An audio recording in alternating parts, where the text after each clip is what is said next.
Hey guys, I'm Rich from NeoWin. Today we're unboxing the HP EliteBook 1040.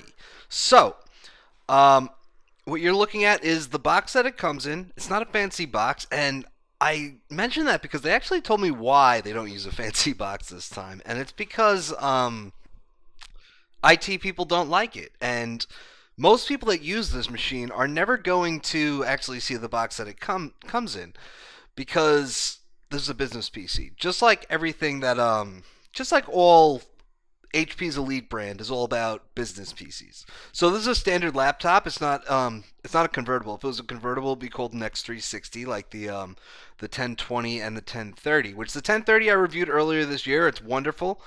And the 1020 was announced alongside this one. So the 1020, 1030, 1040, it generally goes in order of size. The 1020 is like a 12.5-inch screen. The 1030 is a 13.3-inch. And this is a 14-inch. So we're going to get this open here. All right. And what I thought was really cool about this, because I had the option for which one I wanted to review, the 1020 or the 1040. And what I thought was really cool is that this is a 14-inch machine, and it comes in an HQ flavor. So I don't know if that's the one they gave me. It doesn't actually say on the box. But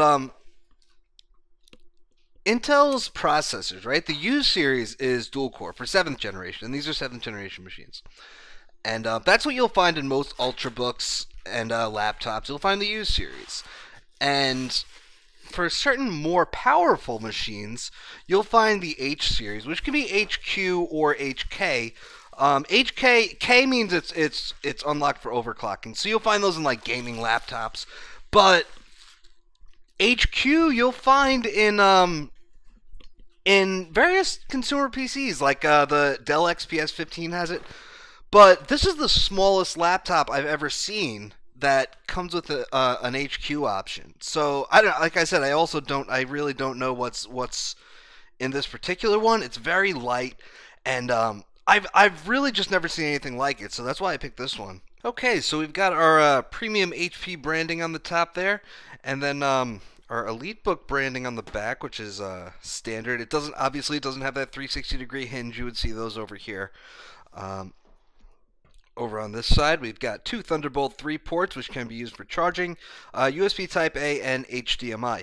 So those those Thunderbolt 3 ports are USB Type C, obviously. By the way, another Type A port and a headset jack. So you can plug in two 4K monitors or one 5K monitor into a single Thunderbolt 3 port. So it handles 40 gigabits per second. So it's an impressive port. Power button's right up here. We're going to boot it up. If they gave me power, hopefully they gave me power, or I'll have to plug it in. Okay, so before we look before we plug it in, which I'm going to have to do, we'll take a look at what else is in the box. We have our power cable here. All right, and this is going to be USB Type C, Thunderbolt 3 power. Now, the reason I looked at the ports, but with the EliteBook 1030 X360 that I reviewed earlier this year, that's all that's in the box other than some paperwork. Thunderbolt 3 to Ethernet adapter. These things are great. Those things are awesome. When you need wired internet and you want to connect it to the Thunderbolt 3 port, it's awesome. But anyway, with the last one, they actually included a legacy power port along with the Thunderbolt 3 for charging. And that was great because it gave you multiple options for charging. Obviously, if you're a business, you might have a bunch of HP power cords lying around, so you might want to use those, but at the same time, you might want to use the same charger for multiple types of devices, and that's your Thunderbolt 3 charging. So you see a lot of laptops coming out now that have both legacy power adapters and Thunderbolt 3, and personally, I think it's a solution that's great, but it seems like there's no legacy charging on this one at all, so it's just Thunderbolt 3, which I think is fine because I really appreciate having that one standard charging port across all devices. All right, so we're going to get this plugged in, and we'll boot it up, and we'll see what's actually inside this thing. All right, so we got it booting up. What's cool is that there is fast charging in this. So HP says that you can get 50% charge within 30 minutes. All right, and the battery's probably not even dead. This happened actually with the maybe it is dead, but this happened with the EliteBook X360 where yeah, see 99% available. Um, yeah, it happened with the EliteBook X360. It wouldn't boot up until I plugged it into a charger, and then when I put it on the charger, it had plenty of power. So whatever. But it's on now, which is what's important. All right, so let's go to about. Let's see what's in here. Come on. Yeah, we got the 7820 HQ processor. So, yeah, I'm kind of like, if you ever seen Home Improvement and Tim Taylor's going, more power, like, that's me. Yeah, I'm really excited. 16 gigs of RAM. Does this have the. Doesn't have the SureView display. That's a little disappointing. Because there's an option for a SureView display. This is 1080p. Okay. SureView display, which I believe this doesn't have. It's possible that it does, but I don't think so.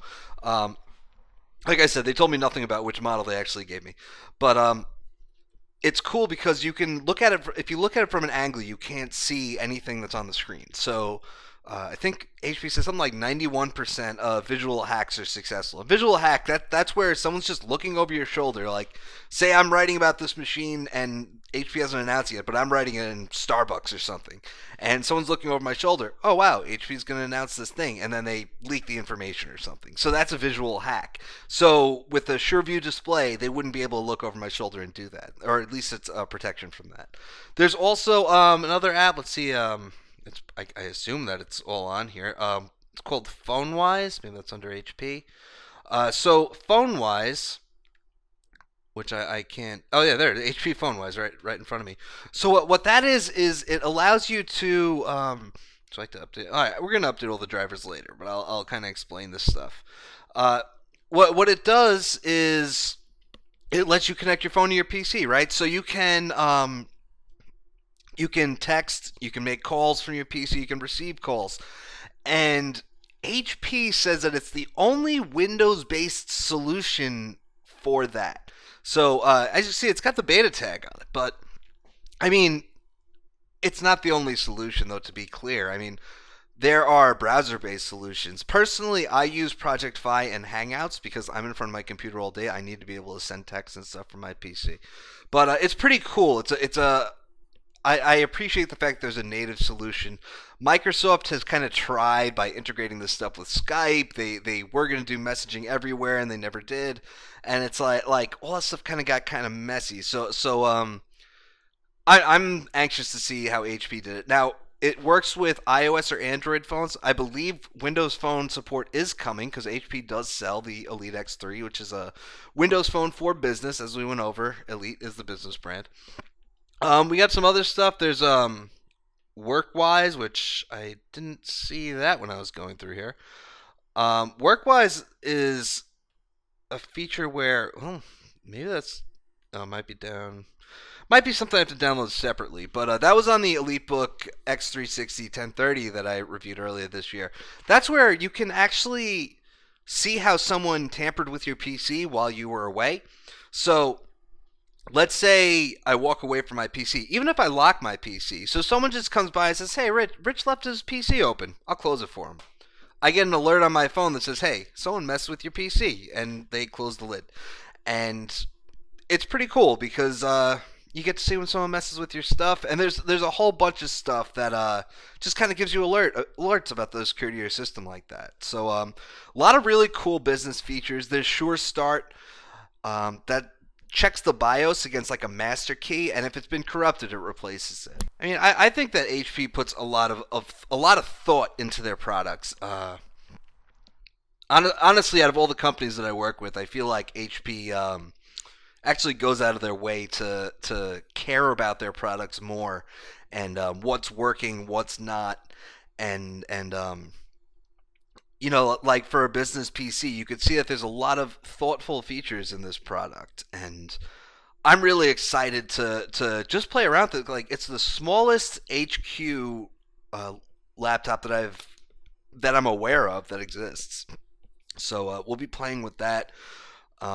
And that's it for now. We'll have a review probably in about a month. I have a lot of stuff to review, and the Christmas season's coming up. So, we'll say next month. Anyway, guys, that's it. I'm Rich from NeoWin. Have a great night.